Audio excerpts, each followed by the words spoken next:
Hello, you lovely people. I'm so glad you're here, because today, we're about to embark on a delicious adventure together. Today, we're diving into one of my all-time favorite dishes, the mighty chili con carne. This isn't just any meal, it's a dish that brings people together, warms the soul, and fills your home with the most incredible aromas. Chili con carne is rich, hearty, and has that perfect kick of spice to wake up your taste buds. Every bite is a celebration of bold flavors, from the deep smokiness of the spices to the gentle sweetness of slow-cooked tomatoes. Chili is the ultimate comfort food, perfect for family gatherings, game nights, or just a cozy evening curled up on the couch. It's the kind of meal that sparks conversation and laughter, making memories around the table. The best part? It's a one-pot wonder, so cleanup is a breeze. You don't need a fancy kitchen or loads of equipment, just a big pot and a little bit of patience as the flavors come together. And the beauty of chili is how customizable it is. You can make it as mild or as fiery as you like. Just adjust the chili powder to suit your crowd. Whether you love a gentle warmth or crave a fiery kick, it's all up to you. Every spoonful tells a story, with smoky spices, sweet tomatoes, and savory meat all mingling together. The beans add a lovely creaminess, and every ingredient plays its part in creating a truly satisfying dish. Today, I'll show you how to make a chili that's easy, delicious, and totally customizable. Whether you're a seasoned cook or just starting out, this recipe is for everyone. No fancy equipment or complicated steps, just honest ingredients and a bit of love. We'll use simple, fresh ingredients you probably already have in your kitchen, and I'll walk you through each step so you can cook with confidence. We'll build up the flavors slowly, filling your kitchen with mouth-watering aromas that will have everyone asking, "What's cooking?" The anticipation is half the fun. So grab your apron, gather your ingredients, and let's get started on a chili packed with personality and soul. Whether you're cooking for friends, family, or just yourself, this chili is sure to become a favorite. Let's do this.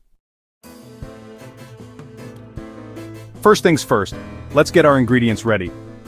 Before we even think about turning on the stove, it's important to take a moment and set ourselves up for success. Cooking is so much easier and honestly, more enjoyable when everything you need is right at your fingertips. This is what chefs call mise en place, everything in its place. It's the secret to a smooth cooking experience, whether you're a seasoned pro or just starting out. Take a few minutes to measure, chop, and organize your ingredients before you begin. For a chili that serves 6, you'll need 2 medium onions, peeled and finely chopped, and 2 plump garlic cloves, minced or crushed. These are the aromatic base that will give your chili its signature depth and warmth. Next, grab 2 bell peppers, any color you like. Red, yellow, green, or even orange, each brings its own subtle sweetness and vibrant color to the pot. Slice them into bite-sized pieces so they melt into the chili as it cooks. The heart of the dish is, of course, the meat. You'll want about 1 kilo of good quality minced beef. Don't go too lean. A little fat means more flavor and a richer, juicier chili. If you prefer, you can swap in ground turkey or even a plant-based mince for a lighter or vegetarian version. Now for the spices. A heaping tablespoon each of chili powder, ground cumin, and smoked paprika. These are the backbone of your chili's flavor, bringing heat, earthiness, and a gentle smokiness. Adjust the chili powder to your taste if you like it milder or hotter. For a little extra depth, add a pinch of ground cinnamon or a square of dark chocolate. It might sound unusual, but these secret ingredients add a subtle richness and complexity that make your chili truly memorable. You'll also need 2 cans of chopped tomatoes. If you have fresh, ripe tomatoes, you can use those instead.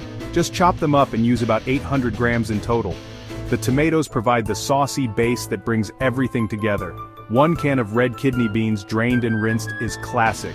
The beans add heartiness and soak up all those wonderful flavors as the chili simmers. If you want even more texture and color, toss in a can of black beans or pinto beans as well. This is your chance to make the chili your own. Mix and match beans to suit your taste. About 500 milliliters or 2 cups of beef stock will help everything simmer together and intensify the flavors. If you don't have fresh stock, a stock cube dissolved in hot water works perfectly fine. A generous tablespoon of tomato puree deepens the flavor and gives the sauce a lovely rich color. Don't skip it if you want that classic chili taste. You'll also need a splash of olive oil for frying, plus salt and freshly ground black pepper for seasoning. These simple basics help bring out the best in all your other ingredients.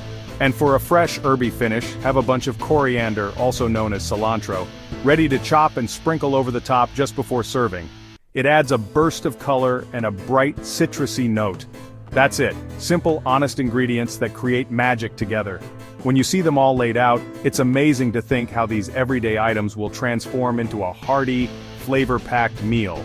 So, gather everything on your counter, take a moment to admire your mise en place, and get ready for the fun part. With your ingredients prepped and organized, you're already halfway to a delicious homemade chili. Ready? Let's cook. Let's get cooking. The secret to great chili is a solid flavor base. Heat olive oil in your largest pot over medium heat. Chop your onions and garlic. No need for perfection, rustic is good. Add onions to the pot, stir and cook gently for 7-10 minutes until soft and translucent. Don't rush, this is where the deep savory flavor starts. While onions cook, chop your peppers into bite-sized chunks. Add garlic and peppers to the pot, stir, and cook for another 5 minutes. You want the peppers to soften and the garlic to become fragrant. Don't let it burn. This layering of sweet onions, fragrant garlic, and colorful peppers is the foundation of your chili. Keep stirring occasionally and enjoy the amazing aroma. This humble beginning is the secret to chili that tastes like it's been simmering for hours. Now let's bring in the star of the show. 13. Time for the main event, beef and spices. Turn the heat up to medium-high and add your minced beef to the pot.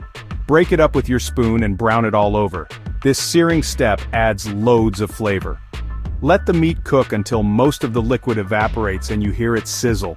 Don't worry about brown bits on the bottom, that's pure flavor. Once browned, turn the heat to low and add your chili powder, cumin, and smoked paprika. Stir well to coat the meat and veg in those fragrant spices. Let the spices toast for a minute. This wakes them up and fills your kitchen with incredible aromas. If you're feeling adventurous, add a pinch of cinnamon or a square of dark chocolate now for extra depth. Keep stirring to prevent sticking.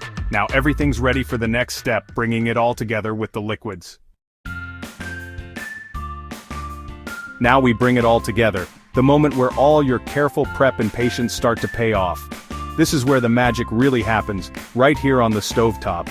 The kitchen fills with the promise of something delicious, and you can almost taste the anticipation in the air. Let time work its magic as the chili simmers gently, filling your home with rich, mouth-watering aromas. The slow bubbling is a sign that flavors are melding and deepening, creating that signature chili taste.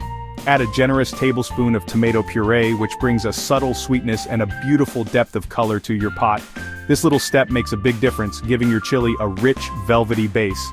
Stir it in for a minute or so, letting the puree cook out and intensify the flavor. This is your chance to build layers of taste, so don't rush. Let the sauce thicken and darken just a touch. Next, pour in your chopped tomatoes. The tomatoes add freshness and a bit of acidity, balancing out the richness of the meat and spices. Use the best quality you can find for the brightest flavor. As you add the tomatoes, use your spoon to scrape up all those tasty brown bits from the bottom of the pot. Those are pure flavor gold. Then pour in the beef stock, which will help everything come together and give your chili a hearty, savory backbone. Give everything a really good stir, making sure nothing is stuck to the bottom and all the ingredients are well combined. This is when your chili starts to look like a real meal. At this stage, the mixture will look quite liquidy, almost like a soup. Don't worry, that's exactly what you want. The extra liquid will slowly reduce and thicken as it cooks, concentrating all those wonderful flavors. Season generously with salt and pepper, tasting as you go. This is your chance to adjust the flavors to your liking, so don't be afraid to experiment. Bring the pot up to a gentle boil, just until you see bubbles breaking the surface. Then, reduce the heat to the gentlest simmer you can manage. Pop the lid on, but leave it slightly ajar so some steam can escape. This helps the chili thicken up beautifully without drying out. Let it cook for at least an hour, longer if you have the time. The longer it simmers, the better it gets. Stir every 15-20 minutes to prevent sticking and to make sure everything cooks evenly. This is a great time to tidy up or just relax and enjoy the amazing smells wafting through your kitchen. About 20 minutes before you're ready to serve, add your drained beans. Stir them in gently so they don't break apart, and let them warm through, soaking up all the spicy, savory flavors from the sauce. The beans will plump up and become infused with all that delicious chili goodness, making every bite hearty and satisfying. That's it, the hard work is done, and you can finally take a breath. You've built layers of flavor, tended the pot, and now you're almost at the finish line. Your chili is nearly ready, rich, thick, and packed with flavor. All that's left is to serve it up and enjoy the results of your patience and care. While your chili simmers, here are a few tips to make it legendary. Try diced chuck steak for a richer texture. Just simmer longer until it's fall-apart tender. Add a splash of Worcestershire sauce or a teaspoon of Marmite with the stock for extra umami. If it's too acidic, a pinch of sugar balances it out. Adjust the heat to your liking. Use hot chili powder, fresh chili, or hot sauce for more kick, or keep it mild for kids. Remember, chili is always better the next day. Let it cool, then reheat for even deeper flavor. It also freezes brilliantly, so make a big batch and save some for busy nights. Taste and tweak as you go. Make it your own. The chili's thickened, the beans are tender, and it's time to serve. My favorite way: a big pile of fluffy white rice to soak up all that sauce. Top with a dollop of soured cream or Greek yogurt, a sprinkle of grated cheddar, and fresh coriander.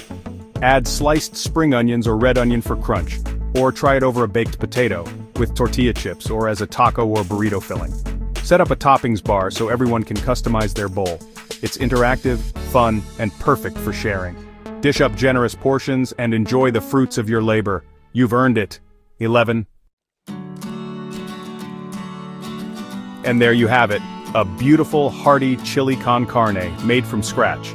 I hope you've enjoyed this cooking journey as much as I have. Don't be afraid to experiment. Add different beans, spices, or veggies.